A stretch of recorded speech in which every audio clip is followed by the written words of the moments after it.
To turn on or turn off switch control sound effects in iPhone 13 Pro, open settings, tap settings icon,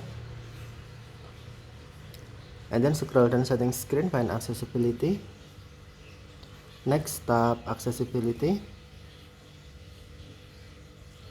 select switch control,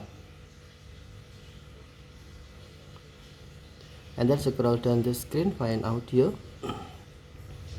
and then on audio, tap sound effect switch until green to turn on, or tap switch until gray to turn off. Tap switch until green to turn on, or tap switch until gray to turn off. Okay, thank you for watching. Have a nice day.